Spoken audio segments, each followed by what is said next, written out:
இதற்கு சாட்சியாக நரம்பு கோளாறு, நரம்பு தளர்ச்சி போன்ற நோய்களால் பாதிக்கப்பட்டவர்கள் சோழீஸ்வரனை நாடி வருவதும் பின்பு அவர்கள் நலமுடன் திரும்பிச் செல்வதையும் இன்றும் காணலாம். வணக்கங்க. இவங்க என்னோட மாமியார். திருவனந்தபுரம் கேரளாவிலேருந்து வந்திருக்காங்க. இவங்களுக்கு தலையில் நரம்பு சம்பந்தமான நோய் ஒன்று வந்ததுனால அதை நிவர்த்தி பண்ணுறதுக்காக வந்திருக்காங்க. எத்தனையோ டாக்டர்ஸ்ட்டை பார்த்துருக்காங்க. கிளியர் பண்ணுறதுக்கு இன்னும் கொஞ்சம் நாள் ஆகும் அப்படின்னு சொல்லியிருக்காங்க. இங்கே வந்து பரிகாரம் நடந்துகிட்டு இருக்குது. பார்க்கும்போது எங்களுக்கு முதல்ல நுழையும் போது பெருசாக எங்களுக்கு தெரியல. ஆனால் இங்கே வந்து நடக்கிற விஷயங்கள்லாம் பார்க்கும்போது எங்களுக்கு ஒரு பெரிய நம்பிக்கை ஒன்று வந்திருக்கு. இவங்களுக்கு கண்டிப்பாக குணமாகும் அப்படின்ற நம்பிக்கை எங்களுக்கு இருக்குது. இது வந்து முதல் வாரமாக இருந்தாலும் பல பேருக்கு இங்கே ட்ரீட்மெண்ட் எல்லாம் பார்த்து அவங்க குணமடைஞ்சு நடக்கிறத பார்க்கும்போது எங்களுக்கு ஒரு பெரிய நம்பிக்கை இருக்குது.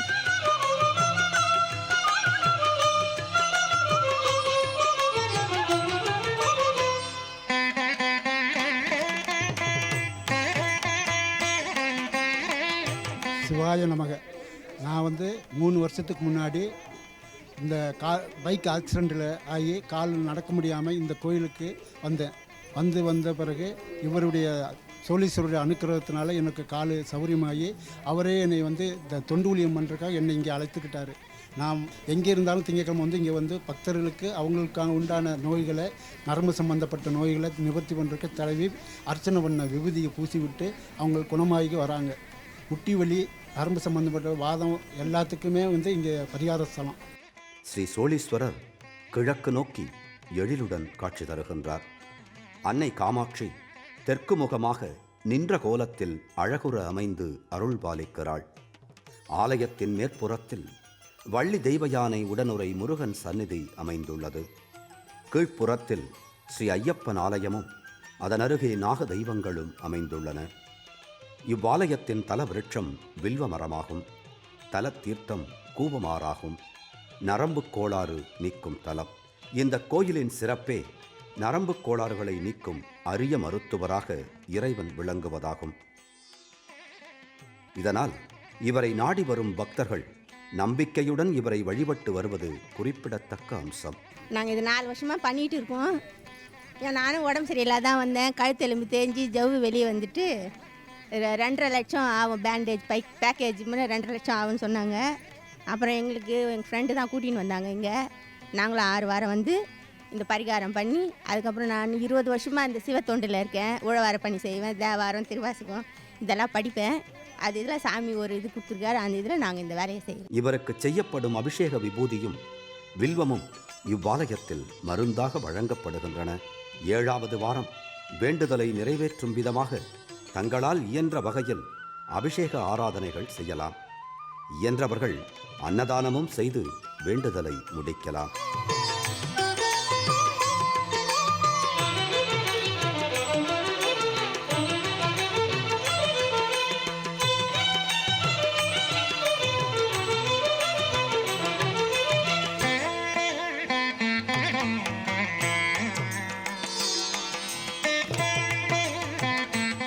ஆனந்தம் தவழ்ந்திடும் அருளின் திருமுகம் திருவாமவனை நீ தொழுதிடு கணமும்.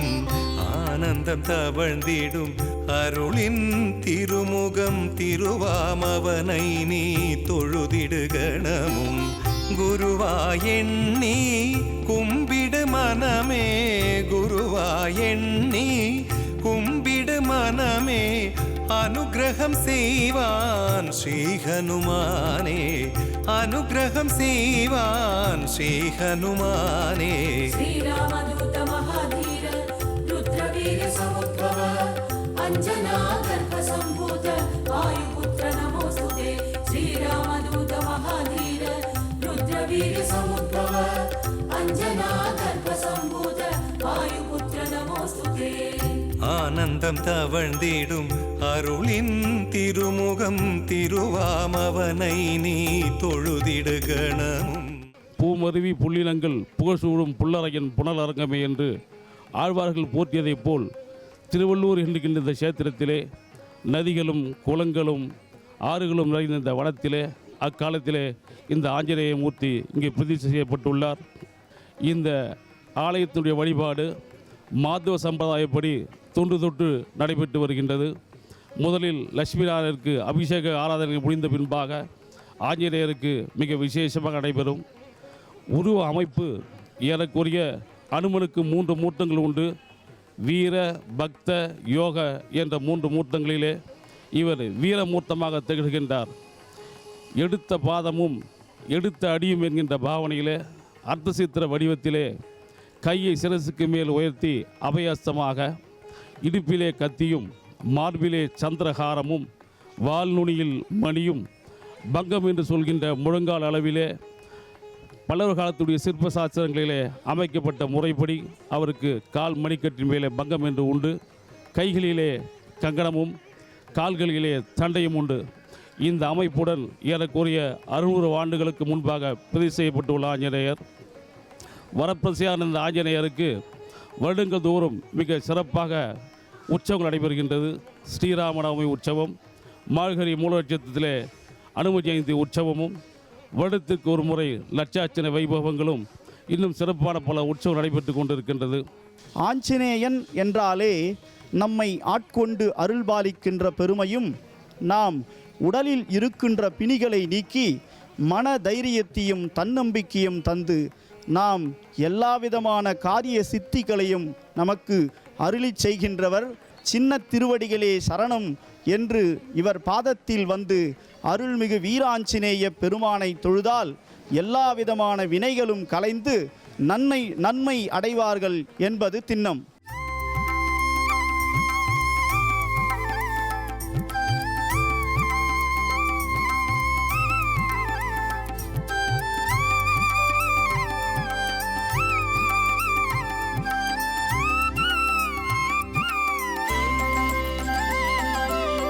கடலை கடந்து தடைகளை தகர்த்து அன்னையை கண்டவனே, ராமனின் துணையாய் தூதனாய் சென்றே அரக்கரை மாய்த்தவனே.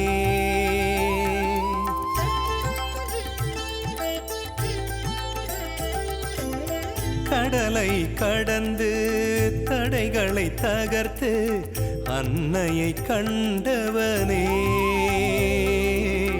ராமனின் துணையாய் தூதனாய் சென்றே அரக்கரை மாய்த்தவனே. அசோகவனத்தினில் புகுந்த இறைவனே, வல்லமை உடையோனே. அசோகவனத்தினில் புகுந்த இறைவனே, வல்லமை உடையோனே. தீயோர் மாயவே தீயையும் வைத்த தீரனே ஹனுமானே, தீரனே ஹனுமானே. श्रीराम जय राम जय जय राम, हनुमन मनदिल सीताराम. श्रीराम जय राम जय जय राम, पोरूर सेल्वन श्री हनुमान. श्रीराम जय राम जय जय राम, हनुमन मनदिल सीताराम. श्रीराम जय राम जय जय राम, पोरूर सेल्वन श्री हनुमान. மார்கழி மூலத்தில் அவதரித்தவனே, ஸ்ரீ சிவஹனுமானே, ஸ்ரீ சிவஹனுமானே. அருள்மிகு ஆஞ்சநேயர், அதாவது வீர ஆஞ்சநேயர். இந்த ஆஞ்சநேயர் திருக்கோலத்தில் ராமர் கோயில் இருந்தாருன்னா அந்த பக்த ஆஞ்சநேயர் அப்படி இருப்பார். பக்தர்களை வணங்கும் ஆஞ்சநேயர், இப்படி ஒரு ஆஞ்சநேயர் இருப்பார். சில ஆஞ்சநேயர் எப்படி இருப்பாங்கன்னா அருள்முகமாக இருப்பாங்க. அந்த மாதிரி இருக்கக்கூடிய ஆஞ்சநேயர் தான் வியாசராஜர் பிரதிஷ்டை செய்யக்கூடிய ஆஞ்சநேயர். இப்போ இந்த ஸ்தலத்தில் அருள்முகம் காட்டுகிறார் ஆஞ்சநேயர். அந்த மாதிரி வேலை பளு அதிகமாக இருக்குங்க. இப்போ சில பேர் பார்த்திங்கன்னா ஜாதகத்தில் சனியினுடைய நட்சத்திரத்திலேயே சனி இருக்கிறது. பூசம், அனுஷம், உத்திரட்டாதி இந்த நட்சத்திரத்தில் இருக்கிறவங்களுக்கு வேலை ஹெவியாக இருக்குங்க. 6 மணிக்கு டியூட்டி முடிஞ்சிருது அப்படின்னா 7-8 மணி வரைக்கும் அந்த டியூட்டி அதிகமாக இருக்கும்.